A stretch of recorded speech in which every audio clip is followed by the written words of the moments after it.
Biblia sa aklat po ng Genesis, chapter 6, verse 5 to 7. Diyan na po kayo, mga kapatid.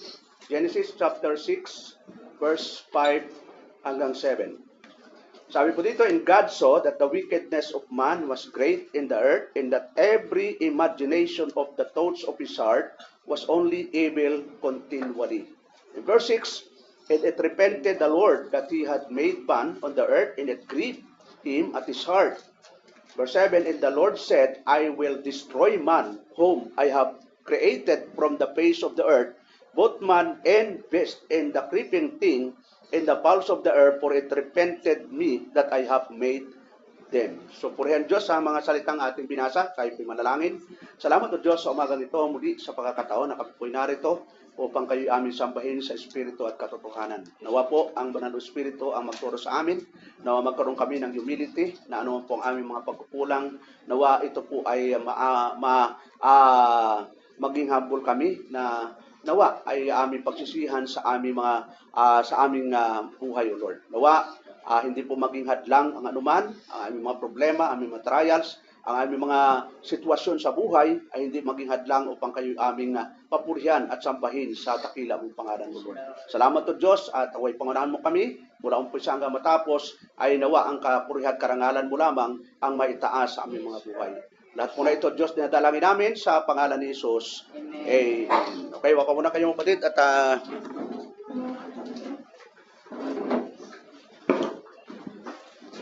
ayan, so malamig ang panahon, no? Kaya maraming ayaw lumabas sa bahay. So malamig man mainit ay walang dapat makahadlang. So ating pag-aralan ngayon, kapatid, ay kasi baha ngayon sa buong Pilipinas, no? Yon. Ano ba ang bumabasa niyo, mga kapatid? Pagpapala. magandang bahayan, pagpapala. Yung iba naman, bumabaha ng pagpapalo. Mamimili lang kayo, baha sa baha ng tubig, baha ng pagpapalo, baha ng pagpapala, yung baha ng problema, ano bang baha niya? Baha ng tubig, yon. Uso ngayon, kasi kanina nanood ako ng balita, pagkagising, grabe, sa Imos, sa Kawit, sa Quezon City, grabe talaga yung sa Paranaque, ganito na lang yung nilakad niya mula sa trabaho. So, grabe talaga, mga kapatid. Kaya may topic ako, kaya lang hindi ko nasunod kasi tungkol sa bahang aking itatopic ngayon. So, kayo ating binasa ngayon, nangyari yan sa Book of Genesis, yung unang paghatol ng Diyos sa unang daigdig. Yon. Kaya kung babasahin natin, no, sa Genesis, na yung unang daigdig ginawa ng Diyos na napakaganda. Kaya kung titingnan natin, Genesis chapter 1, tingnan natin yung mga Bible, no, kapatid. Bukas po kayo ng Biblia. Kaya Genesis chapter 1, verse 31. Yon, ito yung paglikha ng Diyos sa buong, sa lahat ng mga nakikita natin, hindi nakikita, kasi yung mga hindi nakikita, nilikha din ng Diyos. Ang sabi ng Diyos, "And God saw everything that He had made, and behold, it was very good. And the evening and the morning were the sixth day." Alam mo yun, lahat ng nilikha ng Diyos, very good. Pag nakatanggap kayo ng good, di ba, mabuti na yun, pero dito, very good. No? Di ba, Lick, no? Pag sinabi ng teacher, Lilik, very good. Di ba, ang ganda nun. Ito lahat ng nilikha niya, very good, sa harapan ng Diyos. Kaya lang paano hindi naging very good na? Sa Genesis chapter 3, nung nagkasala na si Adat Eva, tingnan natin. Nung dumating yung temptation, kaya minsan yung very good, hindi na naging very good. Pag dumating yung temptation, tagpatukso ka. Kaya anong sabi doon? Sa mga, yung conclusion na dito, sabi doon sa verse 11, tingnan natin 17. "And unto Adam he said, Because thou hast hearkened unto the voice of thy wife, and hast eaten of the tree of which I commanded thee, saying, Thou shalt not eat of it, cursed is the ground." Sumpain ang lupa. So doon nagsimula yung lupa ay sumpain ng Diyos, hindi na very good. Sabi doon, "Ground for the sake of sorrow shall thou eat of it all the days of thy life." Yon. Ang iyong kakainin ay iyong paghihirapan. Yun, di ba? Hirap minsan, mahirap kumain ng hindi ka naghihirap. Talagang bago ka makakain, talagang ito nakaranas ko mag-construction bago talaga grabing pawis talaga. Minsan natatakpan na nga yung mata. Ang pawis pala parang ano ramdam mo maalat-alat. 'Yon. Kaya minsan kung wala kang ulam, magpapawis ka. Ulam na eh. Yung karanas ng construction, ang grabing pawis diyan pag construction, di ba, Brad? Yung karanas ng construction, ng pagbubukid, lalo na sa pagbubukid. Nag-start kami alas 7, minsan alas 5 pa, Brad. 'Yon. Uwi kami mga alas 7, magbe-breakfast, balik na naman sa bukid. Pero wala lang yung mga init eh. Pero yung damit, makita mo, basang-basa. Resulta yan ng tinatawag na curse ng Diyos sa tao dahil sa kasalanan. Ngayon, pagdating po sa chapter 5, chapter 6, ito na po, dumami na po yung tao. Yun, siyempre, yun po yung purpose ng Panginoon kung bakit nilikha si Adan at Eva. Tingnan natin yung purpose ng Diyos kung bakit nilikha yung tao. Sabi doon sa 28, and God blessed them. And God said unto them, yun. Alam mo yun, no? And God blessed them. And God said unto them, anong sinabi doon? Be fruitful. Yun. Magpakarami. And multiply and replenish the earth. Kasi wala pang tao during the time. And subdue it and have dominion over the fish of the sea, and over the fowl of the earth, and over every living thing that moveth upon the earth. So yung pinaka-purpose ng pag-aasawa ay procreation, para magpakarami. Di ba? Bakit nag-asawa pa kayo kung hindi kayo magpapakarami? Pero iba na ngayon, wag nang magpakarami, sobrang. Anong purpose na para mag-asawa? Para may katuwang na sa buhay. Amen. Yun, may kaagapay. Yun, kahit wala kayong anak, basta may kaagapay. May anak ka nga, pero pag dating ng malaki na, magre-rebuild sa'yo, aalisan ka. Yun, di ba? So, ang purpose talaga ng pag-aasawa, number 1, to glorify God. Pangalawa, for companionship. Yun, para, pangatlo na lang yung procreation eh. So, tingnan natin yung nangyari sa Genesis chapter 6. Yun, tingnan natin, balikan na natin. Ang tabi doon, verse 1, and it came to pass when men began to multiply on the face of the earth, and daughters were born unto them, that the Son of God saw the daughters of men, that they were fair, and they took them wives, all of which they chose.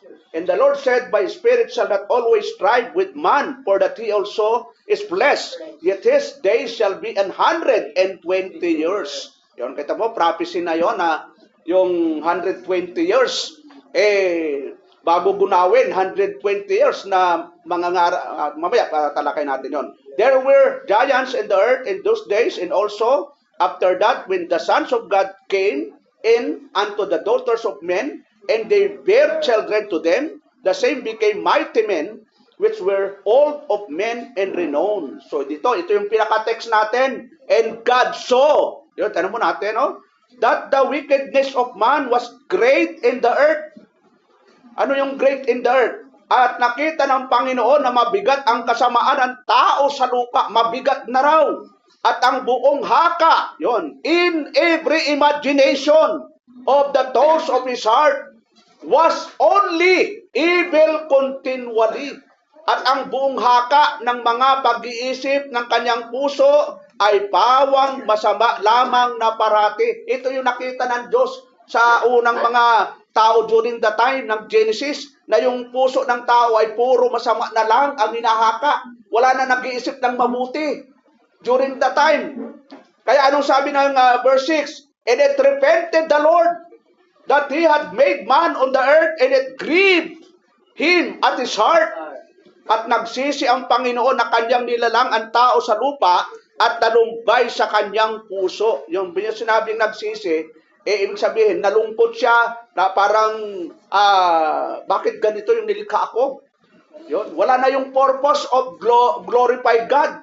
Ang purpose, ang nangyari sa mga tao, nagkanya-kanya na po. Yun. Ginawa nila yung kanilang gusto. In verse 7, and the Lord said, I will destroy man, whom I have created from the face of the earth, both man and beast. Galam mo yun, oh? both man and beast and the creeping thing and the fowls of the air, for it repented me that I have made them. Alam mo yon?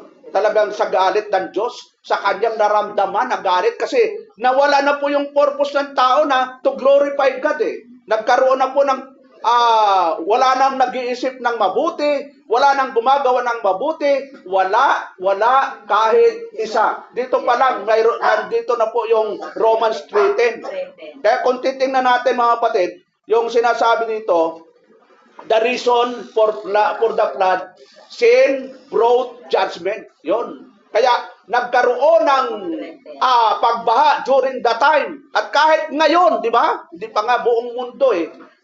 Ngayon, puro baha na. Yun, kaya tinatanong ko kayo, anong baha dumating sa inyo eh? Kasi ang pag-uusapan natin ay baha. Yon, na paghatol ng Diyos during the time ng Old Testament. God did not send the flood without cause. Hindi niya pinabaha yung during the time ng walang dahilan. Ano ang dahilan? Ba't pinabaha ng Diyos ang unang daigdig? Because of sin. Yon. Bakit to? He saw the heart of man. Nakita ng Diyos yung puso ng tao. Hindi niya tinignan yung pagbubuka ng tao. Hindi tinignan niya yung puso. Hindi niya tinignan yung suot ng damit ng tao. Anong tinignan ng Diyos? Puso ang tinignan ng Diyos. At nakita niya ang puso ng tao, it was corrupted and completely. Corrupted completely. Talagang nakurap yung puso ng tao. Kaya kung sabi doon, and God saw, yun, nakita ng Diyos that the wickedness of man was great in the earth. Napakatindi, no? So, makita natin na ito po yung dahilan kung bakit pinaulan ng Diyos ng 40 days and 40 nights. Ilang araw na ba tayo nag-umulan? 1 week. Pero, lubog na ang Imos, lubog na ang Bacoor, lubog na ang Kawit, lubog na ang Paranaque, lubog na ang Quezon City, ang dami ng lumulubog. Yun naman, lubog sa utang. Anong gusto niyo mga kapatid? Lubog sa baha, lubog sa utang. Lubog sa biyaya. Yun ang pinakamagandang kalubogan. Kasi mahirap yung lubog sa utang, lubog sa baha. Ayun, parehos kayo mapapahabang doon. Maganda yung lubog sa biyaya. Talagang, Lord, tama na po, sobra na po ang biyaya.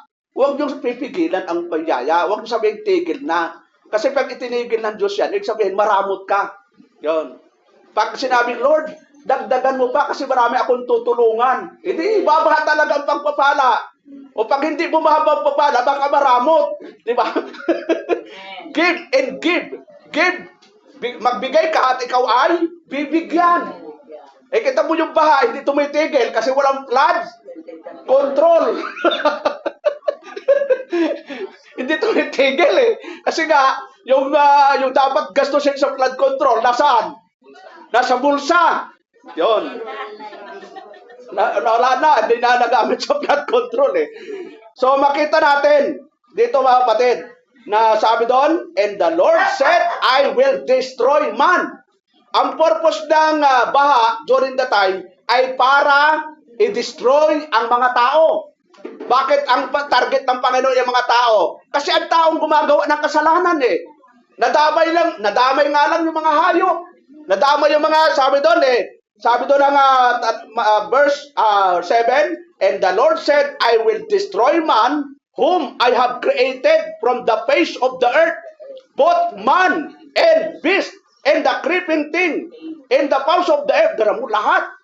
Sa himpapawid, sa lupa, buti siguro sa dagat. Kasi hindi sinabing pati isda eh. Kasi paano ma-destroy yung isda eh, nasa tubig yun. Ang sabi doon, nasa lupa, nasa himpapawid, yun lang ang madi-destroy. Pero yung mga isda, na-preserve eh. Kaya di ba yung pinapasok lang ng Panginoon doon sa arko, yung lahat ng mga ibon at sa mga hayop sa parang. Pero yung isda, hindi niya pinapasok. Kasi yun ang magiging dahilan ng Diyos para wasakin yung mundo. Ay, yung mga isda nasa dagat, paborito nga ng isda ang tubig eh. Kahit saan mo dalhin yun, dandun eh. Para naalala ko nung nagbagyo sa amin doon sa probinsya, ayun, nandan yung kapatid ko. Abay, nung napakalaki, di ba yung tinatawag na tawag doon, yung malaking alon? yung parang tsunami. Nadali yung ano namin, yung pagbalik ng dagat, daming isda na naiwan. Yun. Talagang nagkagulo yung mga tao doon. Siyempre, yung kala nung isda, sama-sama sa salon, pagbalik naman, ayun, naiwan sila doon sa tabi. So, ito yung nangyari during the time, mga kapatid. Ang purpose ng judgment ng Panginoon ay para wasakin, patayin lahat ng mga tao. Lahat ng may buhay, nadamay lang nga po Nadamay yung mga halaman, nadamay yung mga hayop, nadamay yung mga ibon. Sino may kagagawa ng kasalanan? Tao. Wala namang kinalaman yung hayop, wala namang kinalaman yung ibon. Bakit nadamay? Damay talaga. Dahil sa galit ng Diyos sa ginawa ng kasalanan ng tao. Tingnan natin, Genesis chapter 11, verse 12. Sabi doon, the earth also was corrupt before God. Yun, ganda po yun, no? The earth, buong mundo, ay anong nangyari? Was corrupt before God, and the earth was filled with violence. Sa palagay niyo ngayon, natin, full of violence ba tayo ngayon? Sa school pa lang, nakaraan, sinaksak ng estudyante yung teacher. Yon. Kasi sinita lang. Anong sinita? Bakit sinaksak yung teacher? Kala mo yun, no? Ang daming violente kayon. Mga bata, matanda, kahit senior citizen, nagbabayolente pag nakadrugs So, nangyari na rin po yan during the time na ang tao naging violente at sabi doon, at sumama ang lupa sa harap ng Diyos at ang lupa ay napuno ng karahasan during the time ng chapter 6. And God looked upon the earth and behold, it was corrupt. Yun, corrupt na talaga For all flesh had corrupted this way upon the earth. Nakurap na po ang buong tao sa buong sanlibutan. Ang sabi doon, at tinignan ng Diyos ang lupa at narito, sumama sapagkat pinasama ng lahat ng tao ang kanilang paglakad sa ibabaw ng lupa. Yung paglakad nila, yung ginagawa nila ay puro masama.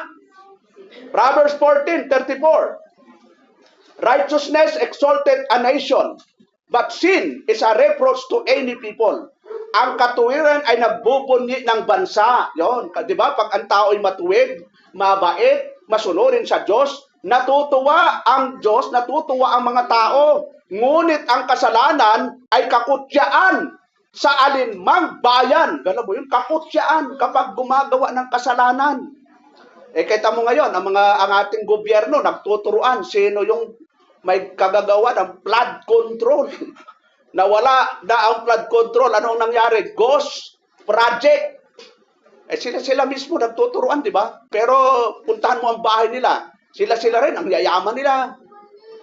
Yung sabi nga nung nagko-comment kanina, hindi kami nakatulog. Pero yung mga politiko, tulog na tulog sa aircon. Tulog na tulog sa napakalaking bahay nila. Kami nagtitiis dito, naglilimas kami ng bahay. Kasi nga, may mga taong napakasama. At yun ay talagang hindi maiwasan natin na kapag ang tao hindi born again, sigurado yon ang puso niya ay masama. Ano nga asahan mo sa hindi born again? Kung ang born again nga gumagawa ng kasalanan, na lumalayo, ay lalo na yung hindi born again. Dahil yung born again, wala ho talaga siyang kakayanan na gumawa ng mabuti. Wala siyang fruit of the Holy Spirit. Ang makakagawa lang ng mabuti ay yung mga born again. So, ano po sabi sa Romans 6:23? For the wages of sin is death. Ito, nangyari po ito sa lubang tipan. Na ang kabayaran ng kasalanan ay kamatayan. Yun.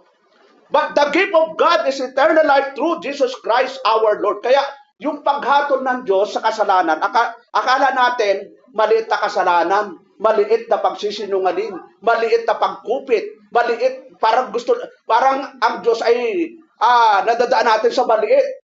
Ang Diyos po hindi konsentidor, maliit man, malaki yan, hindi palalampasin ng Diyos yan. Basta kasalanan, ang kasalanan, hindi naman sinasabing ang ninakaw piso, mas malaki ang kasalanan, yung 1,000,000, hindi po. Ang tinitingnan ng Diyos, yung desire ng puso mo, hindi yung laki ng ginawa mong kasalanan. Kasi yung puso natin ay, yan po ang may problema, hindi yung bagay. Hala, kinuha mo yung pera. Wala namang kinalaman yung pera. Kaya mo nakuha yon, kinuha o ninakaw, pinagnasaan o pinag-imbutan ay dahil yung puso natin ang may problema, hindi yung pera. Di ba sabi ni Apostol Pablo, for the root of, ano yung sabi doon? Tingnan natin. Baka nakalimutan mo na eh. Nagsisenyor na kasi kaya. Tingnan natin. Chapter 6 verse 10. Anong sabi doon? For the love. Yun. Basta masimulan, alam mo na yung nakasunod. For the love of money is the root of all evil. For the love. Hindi naman sinabing masama ang pera eh. Kasi pag wala tayong pera, mga kapatid, di ba sa daming Jodet, subukan mo walang kapera-pera ngayon. Sabi nga nung isa, Pastor, mas maganda talaga sa probinsya. Libre gulay. Ano pang libre sa probinsya, mga kapatid, kung may sarili kang lupa? Libre gulay.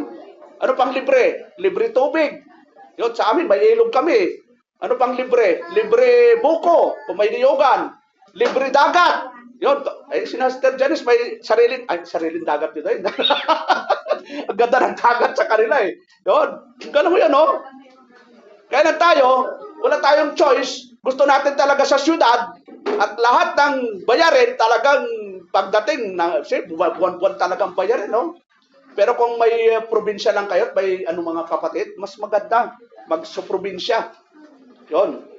Yung iba, tulad sina Elder Bin, sina Elder Rene, Elder Bini, may, lalo sina Elder Bini, malawak ang lupa nun, 1 hektarya at kalahati yata. Elder Rene, nakabili yung church nila ng 1/4 hectare. Alam mo yun, no? Simbahan, nakabili ng 1/4 hectare. Nung nag-Thanksgiving doon, ang lawak eh. So, pag-pray natin, makabili rin tayo ng 4 hectares. Saka na, 1/4 tayo, 4 hectares. Malay mo, sino kaya ang gagamitin dito? Tingin po kayo dito. Yon, amen! Yon, nawa, may gamitin ang Diyos, no? Pastor, bili na po kayo ng 5 hectares. Pero pipray lang natin, 4 hectares, ngayon 5 hectares, no? Kasi doon sa gitna yung simbahan, tapos maglalagay tayo ng resort para pag may baptism at may mga gathering, doon na tayo, hindi na tayo magre-rent. Yun. So, ito yung nangyari na makita natin na sa Genesis, napakalaki ang problema. Ano ang makita natin na lesson doon? Sin brings judgment. Yun. Yung kasalanan ay nagdadala ito ng kahatulan. Bakit to? Ang Diyos ay banal. Hindi niya tinotolerate yung mali. He cannot tolerate sin forever. Talagang kahit gayon mo ginawa, Pastor, wala naman akong parusa pang Panginoon. Parang wala naman. Yung iba nagre-relax eh. Hindi mo alam, may panahon din ng pagpaparusa ang Diyos. Kita mo ito, di ba? Kailan ho nagkasala si Adan? Genesis chapter 3. Eh, ang Bible, summary lang naman yan eh. Pero 120 years, inintay bago nagkaroon ng judgment. O, napakatagal. Eh, kung ikaw ang mag-intay, ako, napakatagal.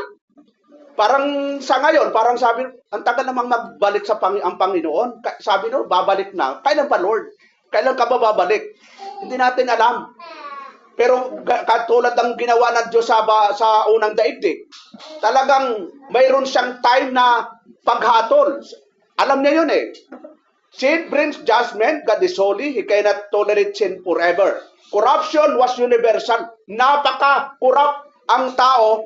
Buong mundo na during the time. Ngayon, tanong mga kapatid, sa ating henerasyon, universal ba yung kasalanan na?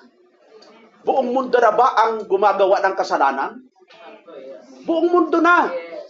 Kahit saan dako.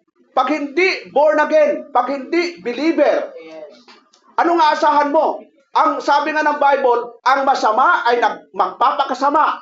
Ang mabuti ay magpapakabuti. Kaya may prayer si Apostol na Pablo, mga kapatid. Tingnan po natin yung 2 Thessalonian. Ano po ang prayer ni Apostol na Pablo?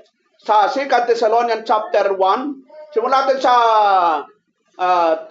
2 Thessalonian chapter 3, verse 1. Sabi doon, finally, brethren, pray for us that the word of the Lord may have free course and be glorified even as it with you. Yon. Katapos-tapusan mga kapatid, inyong idalangin kami upang ang salita ng Panginoon ay lumaganap at luwalhati inawa na gaya rin naman sa inyo. Verse 2, and that we may, ito, Si Apostol Pablo na po ito ang nagsasabi. And that in that we may delivered from unreasonable and wicked men. Bakit to? For all men have not faith. At upang kami mga ligtas sa mga taong walang katuwiran at masasama, sapagkat hindi lahat ay mayroong pananampalataya. Dito ipinapakita na kapag hindi anak ng Diyos, hindi born again, wala siyang pananampalataya. At ang sabi ni Apostol Pablo, yung taong yon ay masasama. Hindi ligtas si Apostol Pablo, hindi ligtas sa tayong mga ngaral, hindi tayo ligtas ng mga anak ng Diyos sa mga masasama. Kaya kailangan talagang magdalanginan tayo sa isa't isa, mga kapatid. Sabi doon, violence and wickedness fill the earth. Sin destroys society, peace and order. Alam mo, yung kasalanan, nagwawasak ito ng alin? Ng komunidad. Ano pang winawasak ng kasalanan? Yung kapayapaan. Ano pa? Yung kaayusan. Kapag may kasalanan, winawasak nito yung komunidad. Ano pa? Yung kapayapaan at kaayusan. O, di ba? Mayroon pa bang kapayapaan dito sa mundo? Wala na pong kapayapaan. Maliban lang na kay Kristo ka. Kahit nasa gitna ng kaguluhan, ang totoong anak ng Diyos, may kapayapaan sa puso niya. Ang totoong kapayapaan natin, yung totoong talagang kapayapaan doon sa langit. Pero sa mundong ito, nako, wala talagang totoong kapayapaan na maasaan sa mundong ito. Ang totoong kapayapaan, kapag may Kristo ka sa puso mo, kahit saan ka pumunta, payapa ang buhay mo. Nagkakagulo man sila, no problem. Mamatay ka man, no problem. Mabuhay ka man, no problem. Bakit? Kay Kristo ka eh. Ano sabi ni Apostol Pablo? Galatians 2:20. Sabi ni Apostol Pablo, Galatians chapter 2, verse 20. Sabi ni Apostle Paul, I am crucified with Christ. Nevertheless, I live, yet not I, but Christ liveth in me. And the life which I now live in the flesh, I live by the faith of the Son of God, who loved me. Sinong nagmahal sa atin, mga kapatid? Ang Diyos, who loved me and gave Himself for me. Eh di ba, ang background ni Apostol Pablo, masama siya, mamamatay tao siya, mamamatay siyang pumapatay sa mga Kristiyano. Pero nung na-convert siya, ibinigay na po niya ng todo yung kanyang buhay sa Panginoon.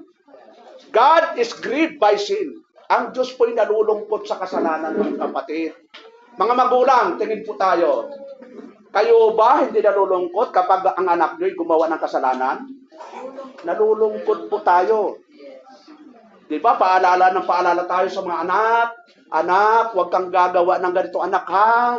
Anak, talagang puro anak eh. Talagang nandun yung paggabay natin. Pero pag nagkamali ang anak natin, nalulungkot tayo. Nagigrieve tayo. Ano bang kasalanan ko, anak, sa'yo?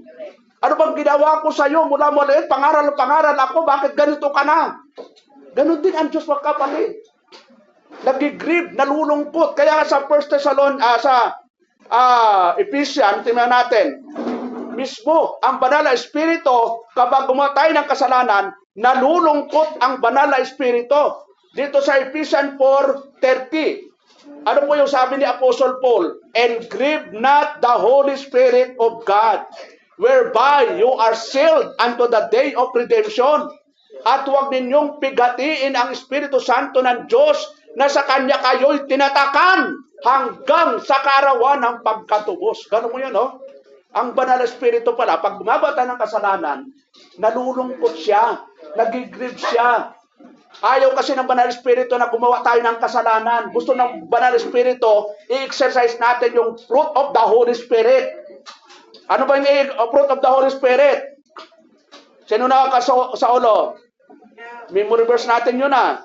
Ano yun? Number 1 is love, joy, peace, long-suffering, gentleness, goodness, faith, weakness, temperance. Against us there is no law. So siyam po yun. Ayaw ng banal espiritu na mawala ka doon. Gusto ng banal espiritu na ito yung ilakad natin sa araw-araw. Ano yun? Number 1, love. What is love? Love is blind. ang bilis ng meaning kayo. Love is sacrifice. Yon, sakripisyo. Bakit kayo narito? Pwede namang wala dito. Pwede namang matulog na lang. Pastor, Google Meet talaga ako, pastor. Yun. Pwede naman ganun, di ba? Pero dahil mahal natin ang Diyos, nagsasakripisyo tayo.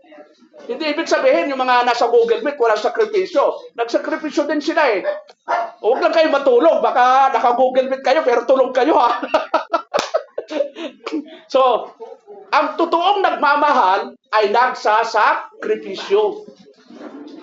Sabi nga, pwede kang magbigay ng walang pagmamahal. Pero kailanman yung nagmamahal ay hindi talagang ano yun? Start? Ano ngayon? Yung kasabihan? Kasi alam ni Mrs. yan kasi ako during the time hindi ako nagsasalita pero puro bigay ng bigay eh. Pag pumunta ako sa kanila puro pasalubong eh. Hindi ako nagsasabing I love you, hindi. Puro pinapatunayan ko sa pagbibigay. Yun. Aanin mo na puro I love you, I love you, I love you million times. Pero kahit di lantag rosas, di ka ba lang nagbibigay? Hindi ka pwedeng magmahal ng walang pagbibigay. Ang totoong nagmamahal ay nagbibigay. Yun. Bukang bibig mo, puro mahal, mahal, mahal. Kaya namahal ang bigas, mahal lahat na. Yun. So, exercise po natin yung love, mga kapatid. Love God above all, love your neighbor as love as yourself. Kasi namin love your neighbor as love as yourself, hindi mo sisiraan ang kapatiran. Hindi mo itisismis ang kapatiran. Kapag may sama ng loob, ang sabi ng Bible, Ephesians 4:26, huwag malubugan ng araw ang sama ng loob. Dagling pawiin ang galit. Ang tanong, ilang araw na ba nagalit ka? Hindi, ilang araw na ba na masama ang loob mo? Ilang tulog na at magising mo, masama pa rin ang loob mo. Ang sabi sa Bible, huwag malubugan ng araw ang galit mo.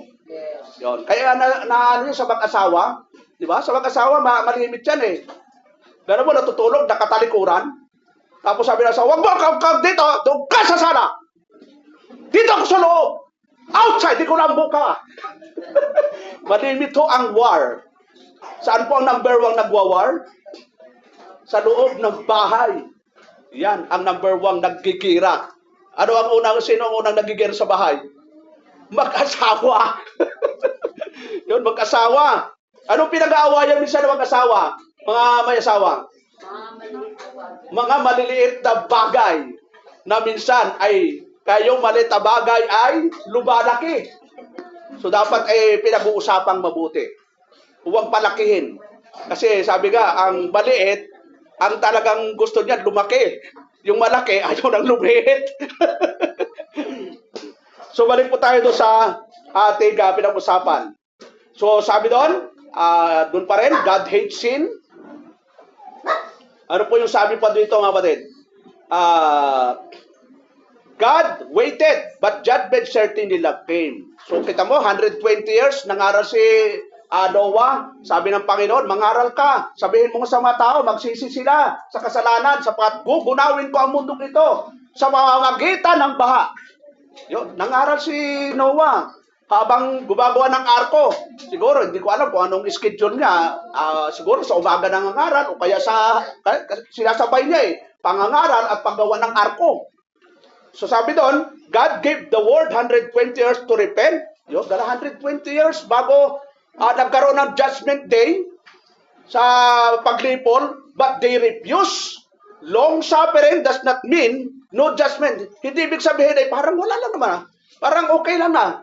Wala namang paghatol sa akin Tuloy-tuloy ko na ito. Tuloy-tuloy ko na ang kasalanan. Anong ituloy-tuloy? Mayroong tamang panahon ang Diyos sa paghatol, mga kapatid. Dito nga, 120 years na nag-intay. Kasi ang Diyos may tamang panahon talaga. Eksakto sa panahon, eksakto sa kanyang decree kung kailan niya ihatol. It means God is patient before the stroke pulls.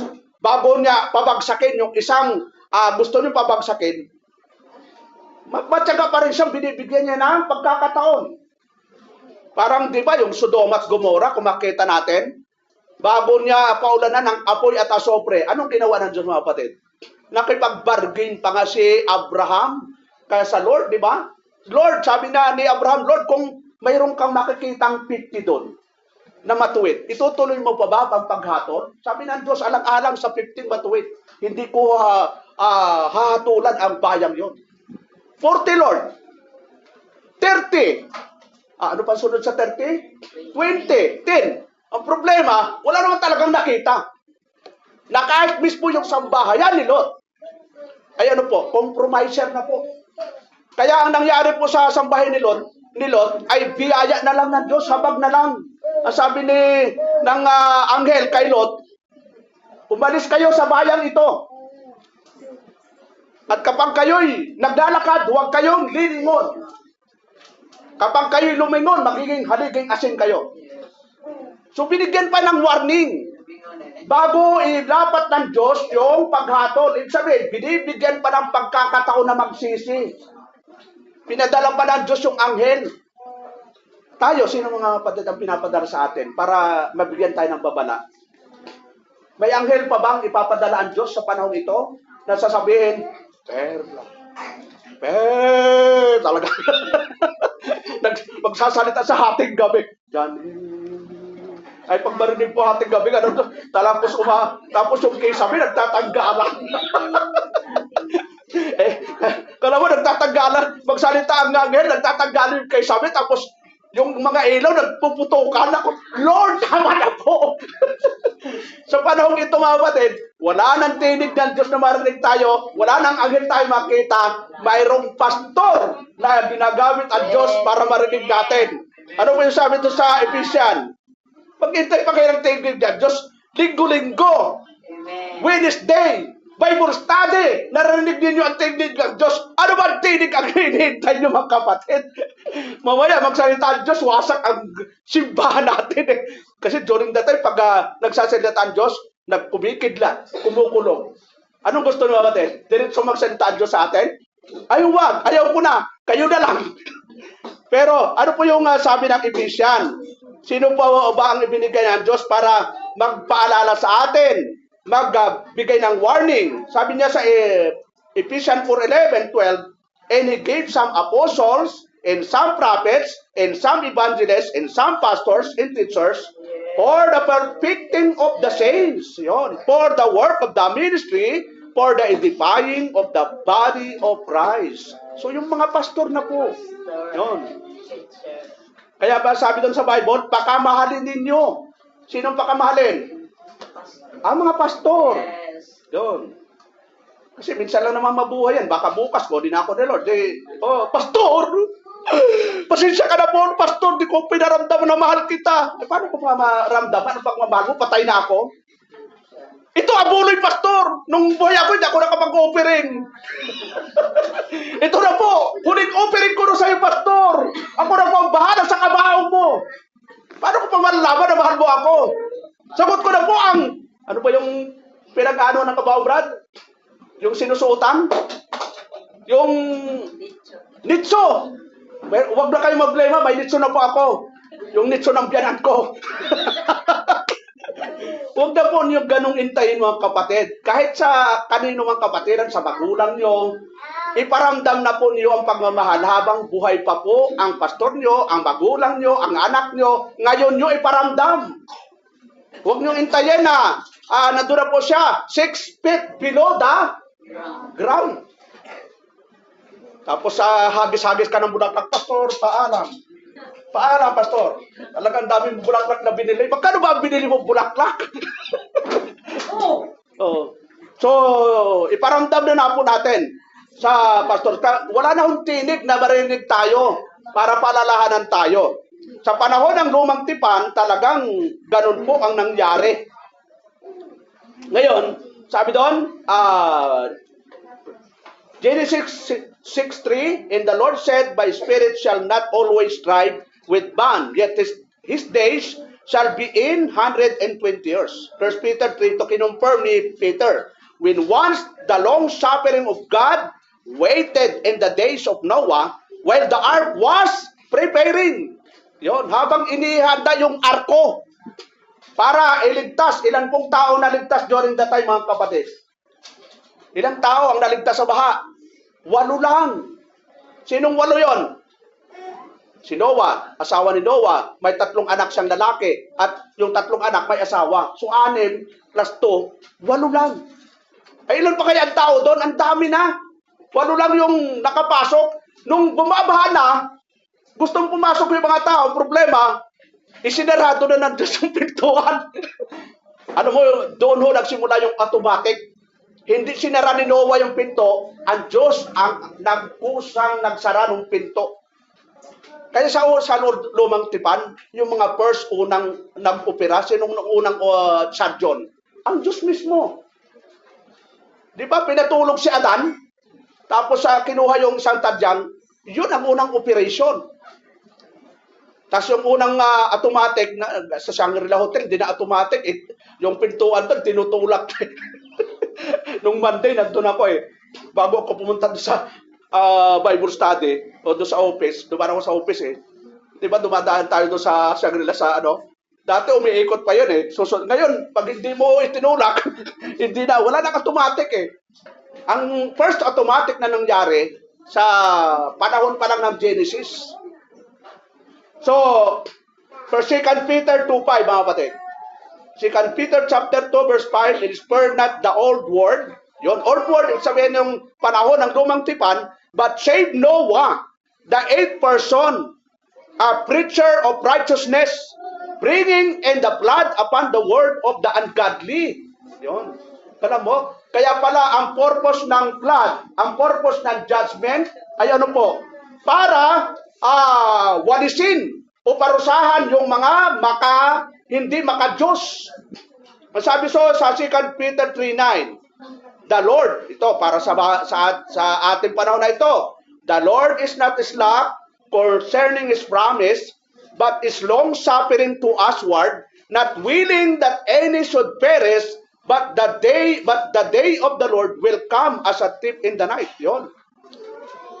Parang sa summary na lang nito, na sa 2 Peter 3:9, na ang Diyos ay hindi pa nilalapat talaga yung total judgment sa panahong ito.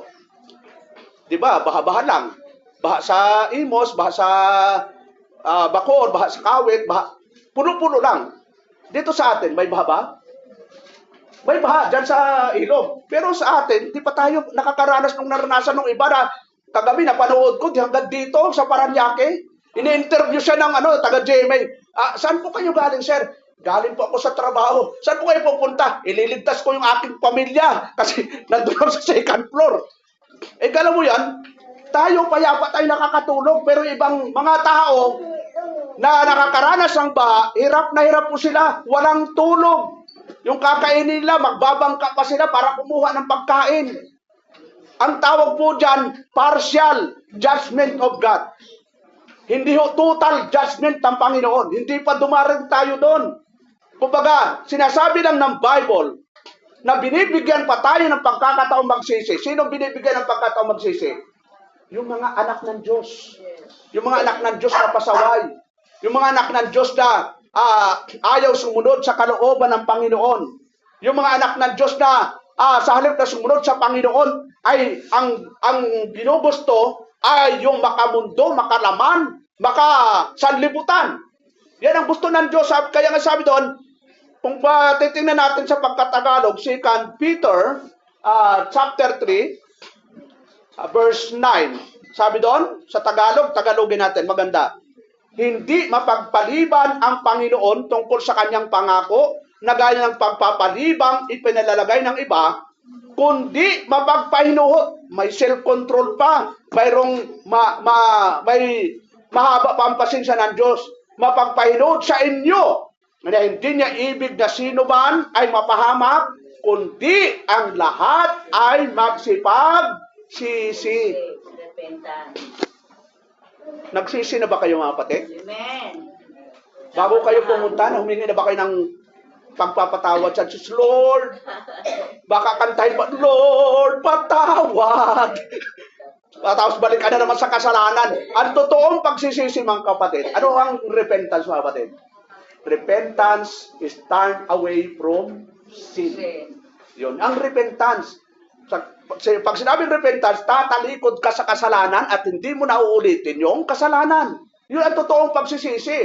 Hindi yung magsisi ka ngayon, bukas uulitin muli, ay hindi pagsisisi yun. Ano yun, Katoliko?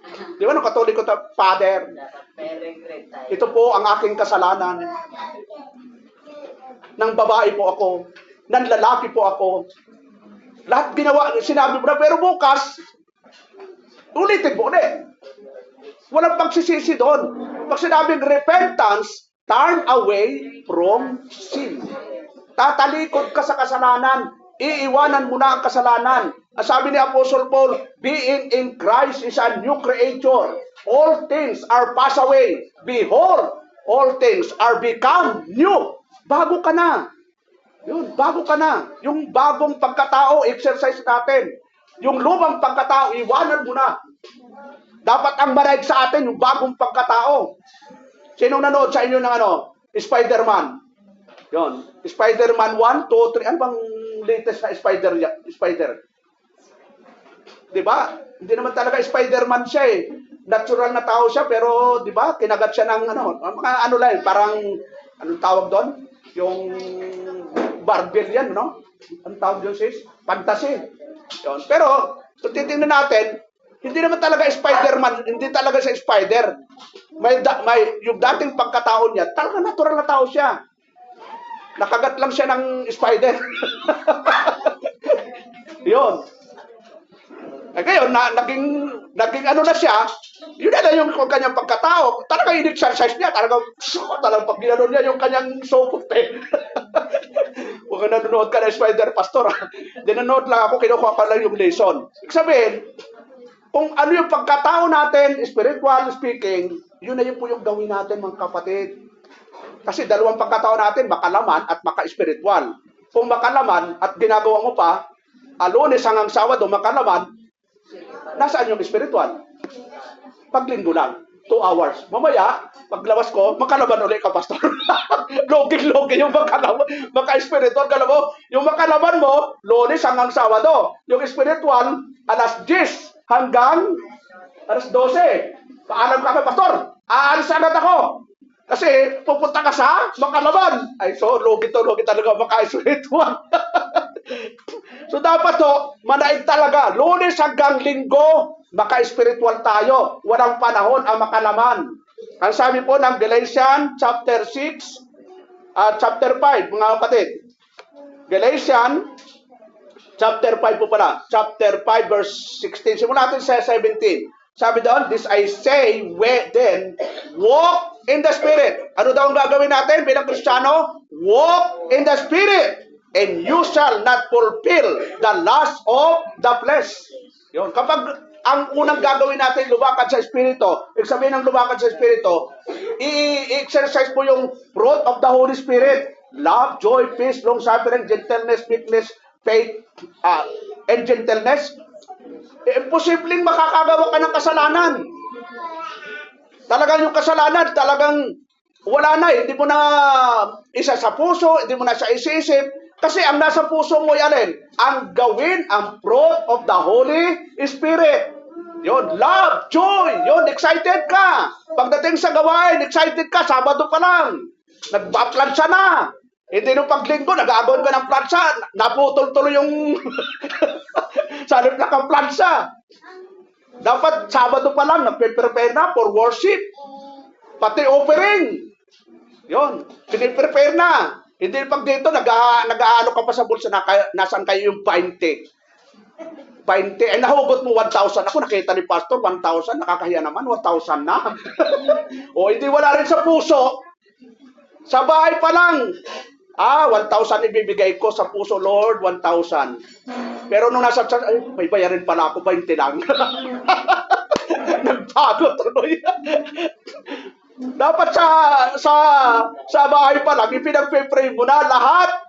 Hindi nung pag nasa church, 1,000, nasa bahay, nakala mo nakabukod na 1,000. Pagdating sa church, naalala mo, may Judith ka? Nako, hindi naman nakita ni Pastor, kaya ito na, 20 lang. Huwag mga kapatid. Yung para sa Panginoon po yun, ipinag-pray mo na eh. Magbabago pa ang isip mo eh. So, Galatians, sabi doon, 17, for the flesh lusteth against the spirit, and the spirit against the flesh. And these are contrary the one to the other, so that you cannot do the things that you would. Yun. Magkakontra talaga yung laman at saka spiritual. Ang tanong mga kapatid, naranasan ba yung struggle nyo sa laman at saka spiritual? Nakakaranas ba kayo struggle na gusto mong magbasa pero pinipigilan ka ng laman? Magbabasa ka, pero sabi ng laman, wag na. Sabi ng espiritu, magbasa ka. Sabi ng laman, wag na. Talaga naglalaban talaga. So sabi ng spiritual, manalangin ka. Mag-amen ka na lang, okay na. Amen. Sabi ng laman, huwag ka na mag-pray. Sabi ng spirit, mag-pray ka. Sino ngayon ang nananaig sa inyo, mga kapatid? Aminin nyo. Laman o spiritual? Spiritual. Nawa po, magkanoon mga kapatid. Kasi matutuwa si Satanas pag yung laman ang pinananaig. Sabi niya sa, doon. Ang dami ko ng alagad. Yung mga nag-attend sa Primitive Baptist Committee. Hindi na nagbabasa ng Bible. Akin na yan. Hindi na nanalangin. Akin yan. Yun, alam mo yun? Hindi na naghahanap ng mga tagasunod si Satan eh. Mismo sa loob ng church, marami na eh. Hindi na nagbabasa. O mga young people. Tingin dito mga young people. Nagbabasa kayo ng Bible? Taas ang kamay. Sabi ni Satanas, huwag kang magbasa ng Bible. Lilik. Sabi ni Lord, magbasa. Sino susundin mo? Si Satanas? Ayaw ni Satanas magbasa ng Bible. Sabi ni Lord, huwag kakaligtaan ang basahin ng kaklatayaon. Dilidilihin mo ito araw at gabi. Pero sabi ni Satanas, huwag ka na magbasa. Sabi ni Lord, magbasa ka. Pero maraming Kristiyano. Sino ang sinusunod mga kapatid? Si Satanas. Bakit si Satanas? Ito po yung kanyang karakteristik. John 8:44. Sabi niya, John 8:44.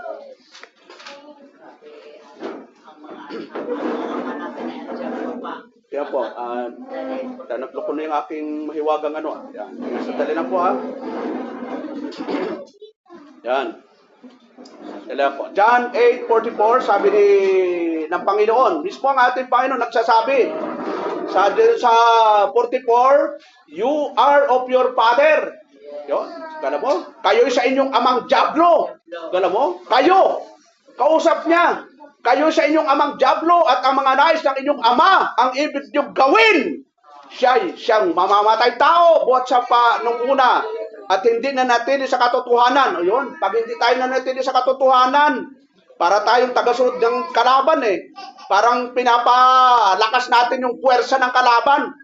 Hindi na natili sa katotohanan sapagkat walang katotohanan sa kanya. Pagka nagsasalita siya ng kasinungalingan, ay nagsasalita siya sa kanya sapagkat siya isang sinungaling at ama nito. Oh. Yung malatang sinungaling, sino ang tatay? Si Satanas. Yung mga bata, huwag kayo magsinungaling ha. Sino ang tatay ng mga sinungaling? Si Satanas. Ituro to. Itinuro. Huwag magturo ha. Baka maputo ng kamay. So, ano sabi doon? Yung mga hindi na natili sa katotohanan. So, ang katotohanan, dapat tayo magbasa ng Biblia, manalangin, mag-attend ng fellowship. Katotohanan po yun eh. Pag hindi natin sinunod yun, hindi tayo na natili sa katotohanan. So, ito po. God waits. Sabi doon, grace provided the only way of escape. Yon. Ang Diyos ay nag-provide para makatakas sa judgment. Sino yung pinaburan niya? Di ba sino walang? Sa ating panahon mga kapatid, para makaiwas tayo sa judgment day, o yung tinatawag na Great White Throne Judgment, o yung talagang matinding paghato ng Diyos sa buong sanlibutan, ano ang paraang binigay ng Diyos mga kapatid? Anong binigay na paraan? Tanging sa Panginoong Jesucristo lang, di ba? Sabi ng Panginoon, I am the way, the truth, and the life, that no one comes to the Father except through me or by me. Sabi ng Panginoon, siya yung pinaka-figure ng arko. Na kung walang arko, mamamatay si Noah at yung kanyang mga pamilya. Sa ating panahon, kung walang tumubo sa ating kasalanan, lahat tayo ay papunta sa kapahamakan. Siyempre, alam natin yung order of salvation. God the Father chose us before the foundation of the world. Legally, we are redeemed by the blood of the Lord Jesus Christ. Freely. Libre. Nakatanggap na ba kayo ng libre, mga kapatid? Sino nakatanggap sa inyo ng libre? Ito po, libre, Romans 3:24. Ano po yung libre ibinigay sa atin ng Panginoon? Being justified freely. Alam mo, freely, by His grace, through the redemption that is in Christ Jesus. Palibhasa'y inaring ganap na walang bayad ng kanyang biyaya sa pamamagitan ng pagtubos na nasa kay Kristo Jesus. So, libre. Ano yung libre? Yung biyaya ng Diyos. Ano pa na nga gagawin natin, mga kapatid? Libre na nga yung kaligtasang eternal eh. Wala naman tayong ginawa. Parang yung kay Noah, kung tutuusin, si Noah, binigyan lang talaga ng biyaya ng Diyos eh. Pero, nandun yung kahabagan ng Diyos. Sabi doon, Genesis 6:13 hanggang 18, and God said, behold, I will destroy them, make thee an ark, at gopher wood, but will I establish my covenant. Ito yung sinabi ng Diyos kay Noah. Specific kung anong kahoy ang gagamiting arko. Pwede naman gumamit si Noah ng ano mga alam niyong kahoy, mga kapatid? Gopher, nara, ano pa? Yung mga lawaan, mga bundok dyan, mga gagandang mga kahoy yan, mga matitigas. Pero ang sinabi ng Diyos, gopher ang gagamitin na klase ng kahoy. Bakit ano kayang klaseng kahoy yung gopher? Ito yung nandun sa Europa na napakatibay. Di ba, hinahampas ng alon, hindi mawasak-wasak. Kasi nga, kung ordinaryong kahoy lang Sabi doon sa Isaiah 43:11, and I am the Lord, and beside me there is no Savior. So maliban ang ating Panginoon, ang maging Savior, wala ho talaga. Acts 4:12, neither is there salvation in any other, for there is none other name under heaven given among men, whereby you must be saved. Walang pangalan na ibinigay sa mundong ito sa ikaliligtas natin, kundi ang ating Panginoon lamang. So tingnan natin, yung lesson doon sa biyaya ng Diyos. God planned the ark. Yon. He gave the design. Ano yung binigay ng Diyos kay Noah? Design, yung size, yung materials. Yon. Tatlong ibinigay na instruction. Yung design, yung sukat, at yung materials, kung anong gagamitin. Lahat ay sinunod ni Noah. Kung anong instruction ng Panginoon, yun ang sinunod niya sa paggawa ng barko. Pwede naman siyang gumawa ng sarili niya. Ito, Lord, gusto ko, kami lang naman Bakit ang laki pa, Lord? Alam mo, ang lahabang taon na gagawin namin ito. Kung 120 years na ginawa, sino bang magpuputol ng mga troso? 8 lang sila. Tapos 4 pa doon. Babae. Pero, dahil nga si Noah ay masunurin, kahit anong instruction, sinunod niya. Habang nagngangaral po siya. Tapos, ano pa yun, mga kapatid? Only one ark. Yun, one way. Isa lang ang ginawa niyang barko. Bakit kaya isa lang? Pwede namang marami. Sa palagay niyo, mga kapatid, bakit isa lang? Ang sagot, gusto ng Diyos na isa lang. At doon, di ba? Nung pinapasok na ng Diyos yung mga tao, yung pamilya ni Noah, sinabi nito, pinapasok na rin ng Diyos yung lahat ng mga klase ng hayop. Yun. Tigda dalawa-dalawa. Hindi naman lahat ng klase ng hayop. Buo, ang dami nun, hindi makakasya. Basta ma-preserve lang ng mga ibon, mga hayop, doon na pinapasok. Ang galing, no? Nagpila-pila sila na makapasok sa arko. Siguro ang habang pila. Siyempre, kapag giraffe, ang laki nun. Ano pang malalaking hayop, mga kapatid? Elepante. Kala mo, pinapila sila doon, papasok sa arko. Ang laking arko talaga yon. Tapos pag chapter 9 na nahupan na yung tubig, yun, pinalabas ulit ng Diyos yung mga hayop. Sige, magkalat kayo, procreation. So, doon ulit nagsimula yung mga hayop sa chapter 9, 10, 11. Nung umupo na yung baha. So, come down in the ark. Sabi na nga, God called him, God shot him, and God saved, we enter by His grace. All inside were saved, all outside perished. Alam mo? Lahat ng nasa labas ng barko, anong nangyari mga kapatid? Tao, mga hayop, nagkadamatay lahat. Perished. Pag wala tayo sa Panginoon mga kapatid, mapapahamak po talaga tayo. Ang sabi ng Panginoon, kung hiwalay kayo sa akin, wala kayong magagawa. Kaya kung titingnan na babalikan po natin yung John 15, ito nakaka-encourage mga kapatid. Ito yung unang chapter na pinirits ko. Unang preaching ko sa pulpito. Ito yung pinirits ko eh. Ang pamagat na aking pinag-aralan, The Christian Fruitful Living. Naalala pa si Sino? 1990, unang preaching ko, 1996 yata.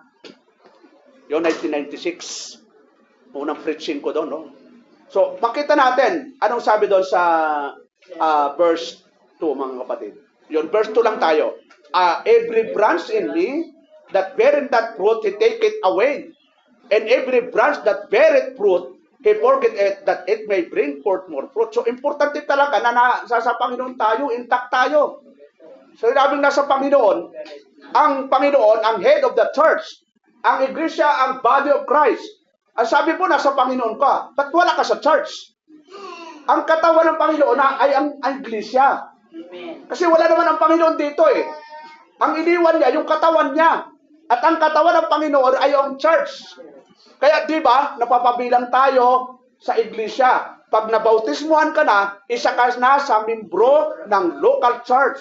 Isa ka na sa kabahagi. Isa ka na sa kabahagi sa katawan. Ang tanong mga kapatid, kung bahagi kayo ng katawan ng Panginoon, anong gusto niyong bahagi sa katawan? Ulo. Hindi, sulo mo lahat, may ilong ka, may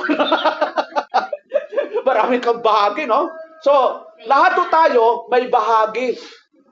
Hindi lang pastor talaga ang kailangang gumagawa. Kasi parte tayo ng katawan. At kapag naunawaan natin yung bahagi sa katawan, magiging maalwan ang trabaho. Kahit sa bahay, di ba? Subukan mo, ikaw lang ang lahat. Mapapagod ka eh. Pero kung halimbawa, marami kayo sa bahay, Lick, ikaw ang magluluto. Jade, Sister Jade, ikaw ang maglalaba. Sister Dab, ikaw ang magwawala sa harap. Yun. Si Brother Smo, ikaw ang magtitiklop ng damit. Si Ada, ikaw ang mag-aalaga kay Bunso. Yun, di ba? Maalwan eh. Eh kung lahat ay gagawin ni Jade, siya maglalaba, siya magluluto, abay, lalayas na ako dito, ako na lahat! So mayroon tinatawag na division of labor. So ganun po tayo. Isang pamilya po tayo dito mga kapatid. Ang church family, masigit yan sa physical family. Kasi physical family, pag hindi Kristiyano yan, kasama mo lang dito sa lupa yan. Pero pagdating sa langit, di mo na makasama yan. Ang kasama mo sa langit, tayo pa rin. Tayo pa rin makikita doon. At hindi na tayo maghihiwalay doon. Halos eternity nga eh. Magpasawalang hanggan. So, last po mga batid. Sabi doon sa Matthew 24:37, but as the days Noah were so shall also the coming of the Son of Man be. For as in the days that were before the flood, they were eating and drinking. Ito, pagdating ng Panginoon, dumating yung paghatol ng Diyos, yung judgment sa unang daigdig. Ang tao ay anong ginagawa? Kumakain, umiinom, nagpapakasal, until the day that Noah entered. Yun ang ginagawa ng mga tao during the time. Yun, umiinom, nagpapakalasing, nagpapasasa sa kamunduhan, hanggang dumating yung judgment day. Ang tanong mga kapatid, kung dumating ngayon ang Diyos, ano ang ginagawa natin kaya sa oras na yon? Ito, nangyari po ito. Na yung pagdating ng paghatol ng Diyos, anong ginagawa ng mga tao? Kumakain. Okay lang kung pagkain, walang problema eh. Drinking, marrying and giving in marriage. Pero, yung mga tao, kumakain nga, pero wala sila sa Diyos. Umiinom, wala rin sila sa Diyos. Nagpapakasal, wala naman sila sa Diyos.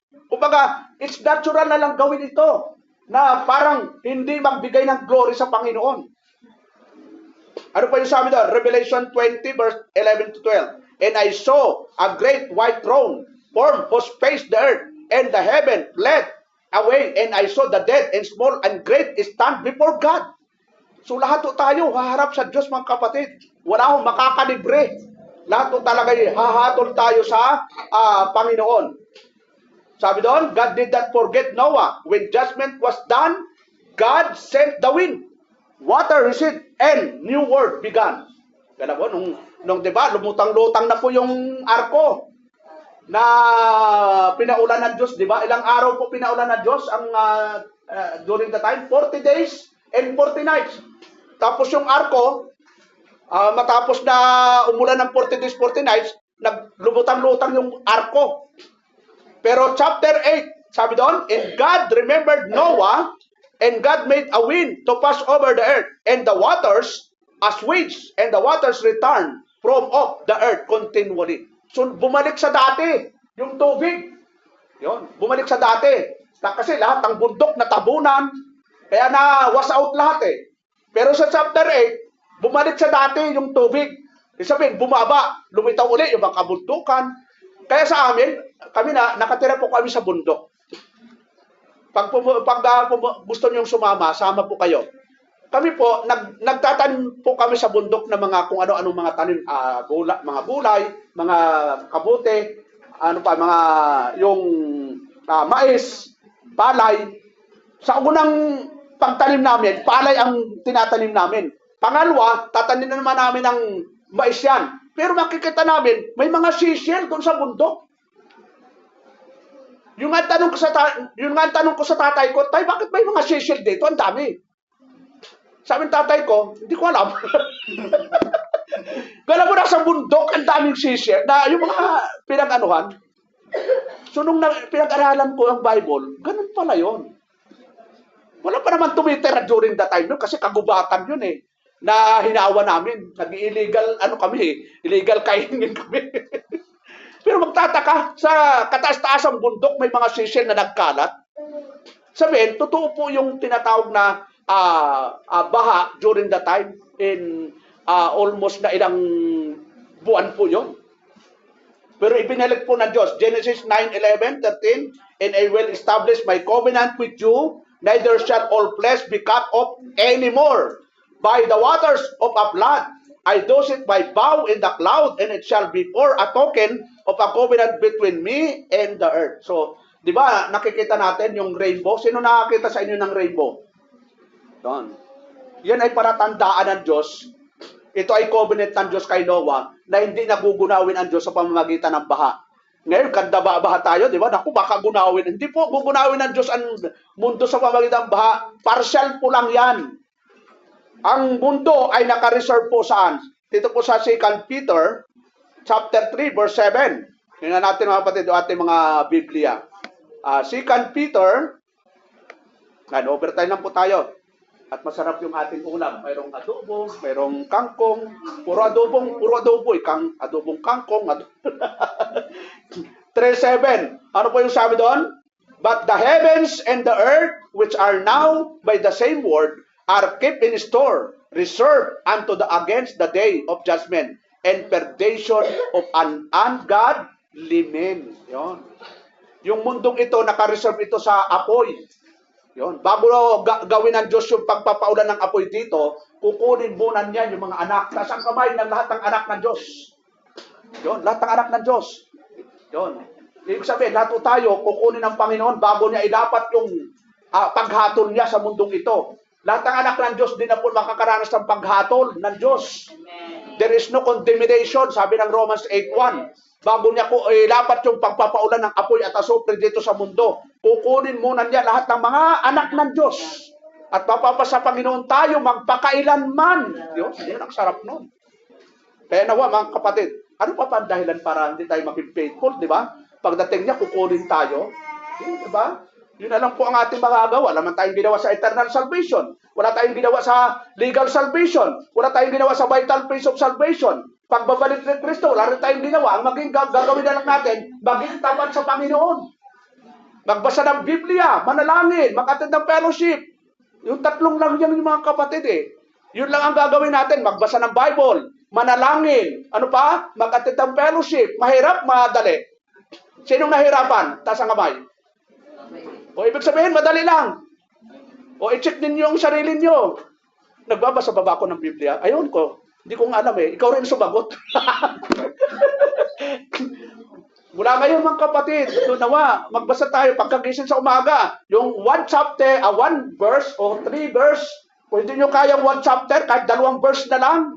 So, pagising sa umaga, 2 verse, at least nakakain yung kaluluwan nyo. Di ba? Ano nga yung ano natin mga kapatid? Yung memory verse natin no, sa inyo, Sister Janice? 2 John chapter 1 verse 2. Yun, ito maganda mga kapatid eh. Di ba memory verse natin yon? 3 John pala. Sorry po. Nakasala po ako. 3 John chapter 1 verse 2. Anong sabi doon? Beloved, I wish above all things that thou mayest prosper. Galamon? Ano kasunod? And be in health, even as thy soul prospereth. Anong gusto ng Panginoon? Yung maging malusog yung katawan natin, maging malusog doon yung kaluluwa natin. Prosper and be in health, even as thy soul prospereth. Ito, magandang memory verse ito. Ito, memory verse na ng mga ibang young people eh. Minamahal, aking dinadalangin na sa lahat ng mga bagay ay guminhawa ka. Yon. Ito pinagpipili ko rin na lahat tayo guminhawa. At bumuti ang iyong katawan. Kasi pag ang katawan natin hindi bumuti, anong problema pag ang katawan mo ay apektado? Marami ka nang hindi magagawa sa buhay mga kapatid. Adagaya ng pagginhawa ng iyong kaluluwa. Anong pinapaka dito? Balanse po. Binabalanse ng Diyos ang ating buhay.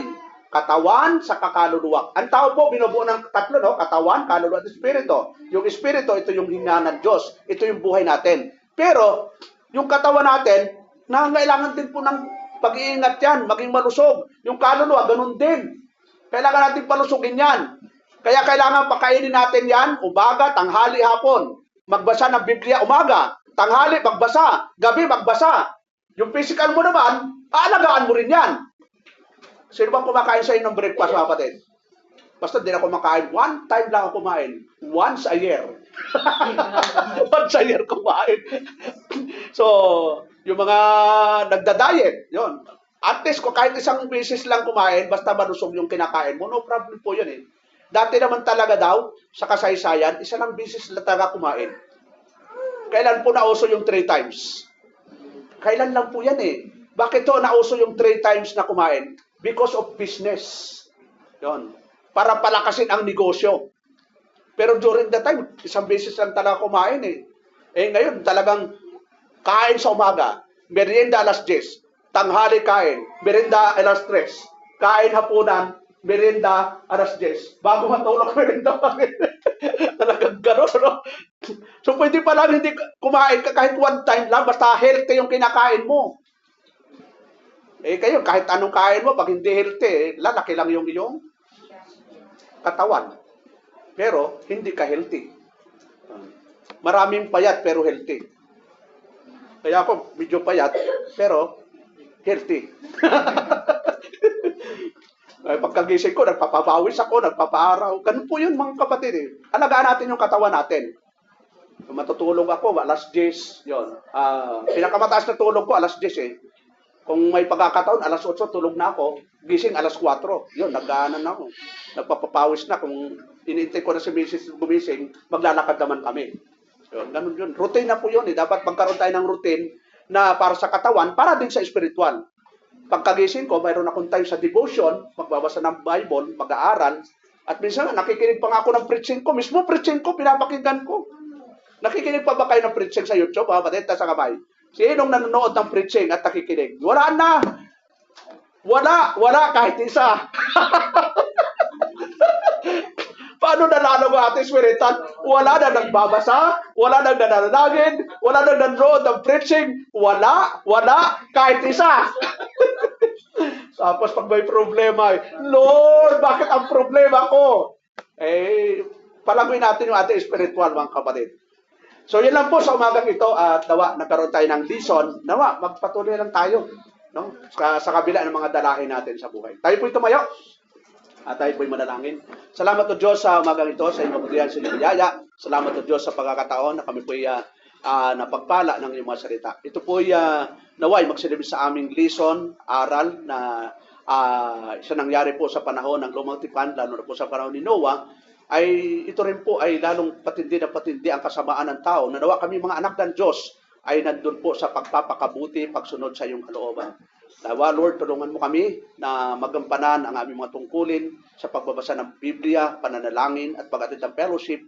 Bigyan mo kami ng desire na maganap namin ang mga ganitong bagay na aming gagawain bilang anak mo, Lord. Salamat o Diyos sa mga natitira po pong oras. Kayo po ang mangunat gumabay sa pangalan ni Jesus. Amen.